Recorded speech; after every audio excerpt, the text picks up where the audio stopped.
Hey guys, welcome back to the channel. I have another ECM repair, this time working in a 2004 Dodge Ram 2500 with a 5.9 liter diesel. This is going to be a short test that I'm doing for a customer. He sent his computer, and actually it's a short test because the computer was completely dead. This is a no crank, no start, no communication with the scanner. I was able to reproduce. I should save some of the data, and actually I have pictures of that, but it was definitely dead, no communication. It was having a 5-volt reference, which it gives me the hopes to repair it, because usually, and this is a little bit of a gamble, these computers, when we have that voltage, it could mislead me, but it was not the case on this computer. If you're here, thank you so much for visiting My Salazar Diagnostics. Don't forget to subscribe. And also, because this will help my small business grow, get more views, and at the end also help me on the repairs to bring more customers to me. So thank you if you subscribe.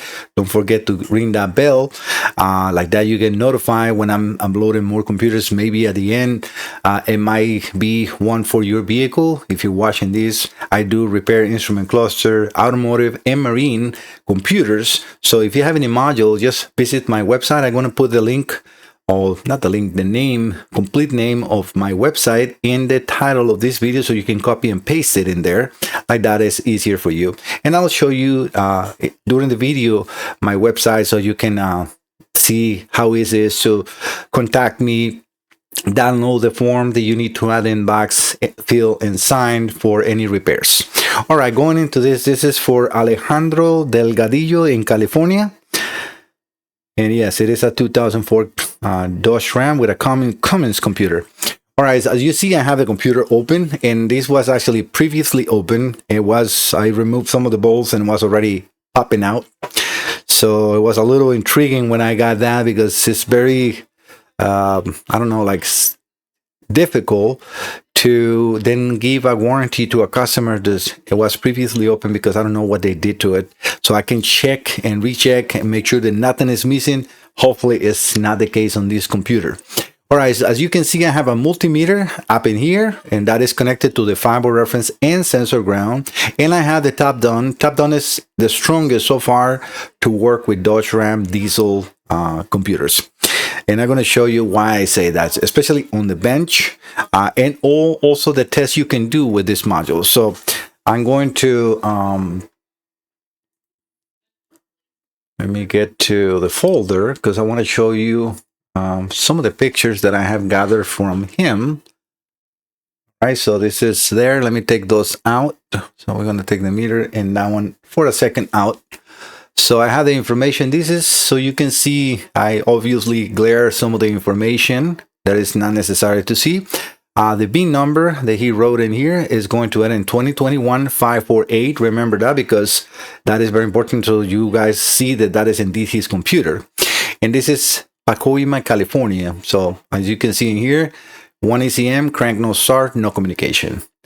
The rest are just pictures of connections. This is information that I have gathered through the time, connection wise, and some of the voltages I do have more, and for obvious reason don't show in here, but this is the most common parts that I need for a bench test, and I put the common and most important signals in here for me to check quickly, and then give an assessment, should I proceed or not in a repair, right? Okay, so what else? These are, I always mark outside the connectors, which one is C1 and which one is C2. C2 with 50 pins, C1 with 60 pins, and that's the positions of pin 1 and 10, 51 and 60, and so on. Another thing that I noticed, Alejandro, is in the connector C2, let me just show you here, pin 21 was completely bent and was poking inside the computer to the case. So that is very important to check the connector, make sure that that connector is not damaged, and also when you're sitting in the plug back in, because these got a screw that you can tie it up, make sure that you do gently, kind of like put it by hand first and remove it again to make sure that it's not bending pins, because otherwise you might have to adjust a little bit the pins with the connector, because it might be damaged. Again, this is a warning, so you can check that on the car, because I cannot do that for you. This is connections and diagrams. I have showed these many times, and with that picture that I show at first, it's pretty self-explanatory, right?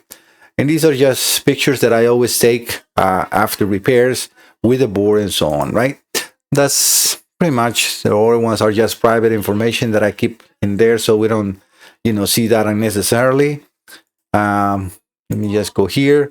This is my website that I was referring to you. So again, it's MikeSalazarDiagnostics.com. In here, under the big name in there, Mike Salazar Diagnostics, you got a white box. That's the form that you can click in there. That will download the form. Or in the right side, you have the email. Also behind me, there is a Let's Chat button. If you press in there, it's going to start the chat and you can leave me a message. But please, if you do, write your email in there in case I don't answer right away, because otherwise I would not be able to contact you. And then you have my telephone, my email address, and then the link for YouTube. If you're already here, if you subscribe, you will not miss any of my videos. All right, let's get into the test. Let's get back here. I'm going to put the meter and the scanner one more time. Now I'm going to go over the scanner myself in here. All right, so these computers, since it's not attached to the car, it will not do an auto ID, but we will be able to read the VIN number if it's working properly. So let's power it up and make sure that we get that 5-word reference. And yes, perfect. So that is very good sign. All right, so we're going to select Dodge. Click OK. This is going to attempt a connection with a Bluetooth device or BCI. I don't know. There's many different names of the dongle or whatever you call that, right?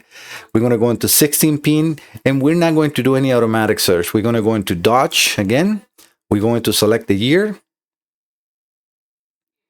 2004, Ram truck. And that is just in case you're in a Sprinter. We're going to go into PCM, enter.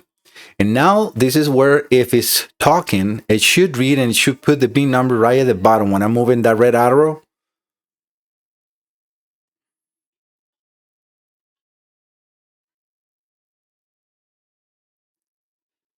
Sometimes, and this is a team viewer. Because yeah, I'm already in the next screen on the scanner. So let's see if it refreshes. Otherwise, I'm going to have to bring the scanner to the, yeah, it finally did. So yeah, I don't know what's happened with TeamViewer because I'm paying for the subscription and it's actually working worst. But yeah, we can see the VIN number 221548. That is the correct. Excellent. This is a correct VIN number. So the computer is talking. Let's read the module information, which is very important. All right, 5.9 liters. So everything in here is reading the correct computer calibration. Everything is good. Let's go over to read configuration. This is going to tell me transfer case or not transfer case or so. So it's transfer case not equipped, but at least we are reading. This is just for me to check the logic on the computer. All right, so let's do read data stream. In here, since I don't have much connector or anything connected, so what I'm going to do is select the battery voltage. Again, I'm already in the data pits on the scanner, and this is still on this screen. Come on.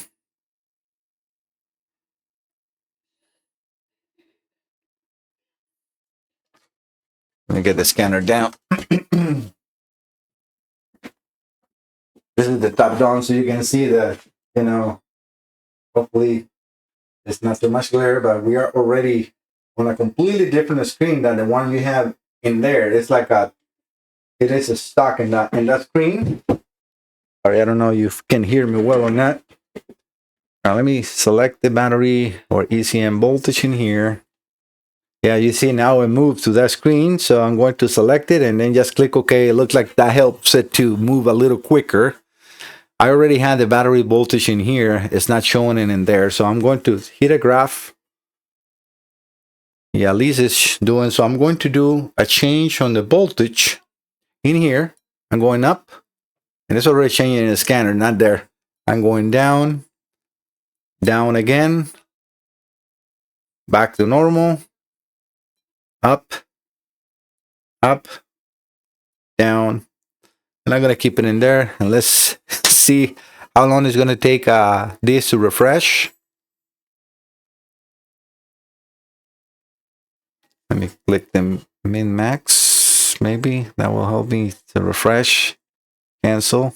Yeah, you see, I click the min max, and now the image, even though it's stuck in there, and here is still updating. I'm going to click the min max. I'm going to let it go.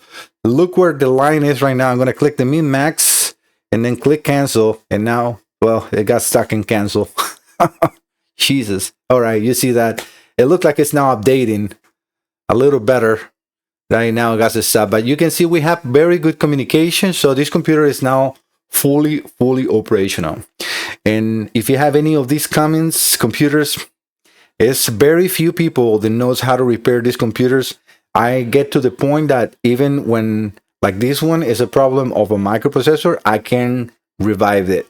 There is a few computers that I have deemed like not repairable because the problem was fluid, like oil or corrosion, that it compromised the entire board. And I'm not going to spend time that is going to be waste, because it's going to be coming back and coming back and coming back, or never repairable, you know.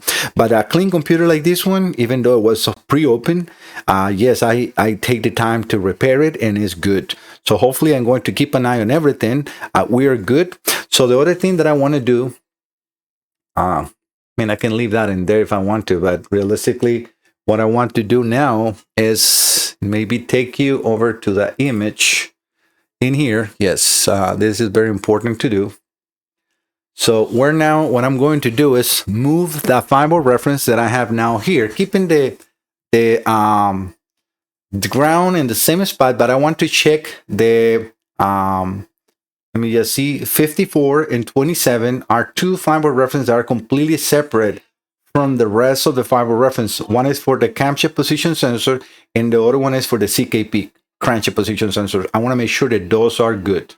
And it's very important to understand that those are not in the same connector. So I am in C2, which is on the right side of the image. I'm going to go over to the left side. So I'm going to disconnect the positive of that meter.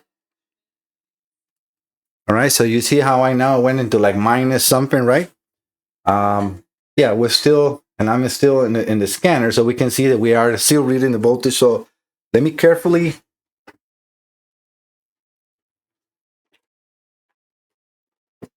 put that pin in the position. So pin 20, let me see, 27 first.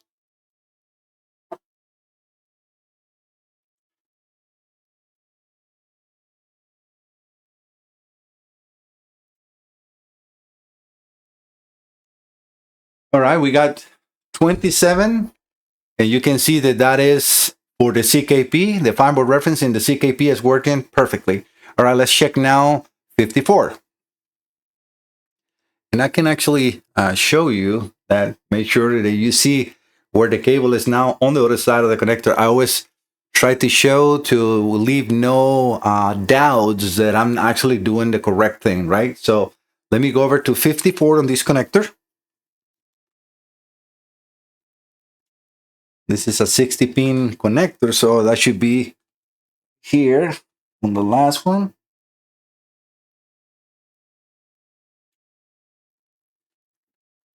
And perfect. So you can see that I moved the wire now to the upper section in here, and we got the CMP camshaft position sensor voltage reference. All is good. So all the fiber reference for these computers, all the ground, the logic, everything is good. So I can safely say that this computer is 100% repaired and is good to go. So Alejandro, I will be contacting you shortly to collect payment and send this your way as soon as possible. Thank you so much for all that are visiting the channel. Thank you, Alejandro, for trusting Mike Salazar Diagnostics. See you next time. Bye-bye.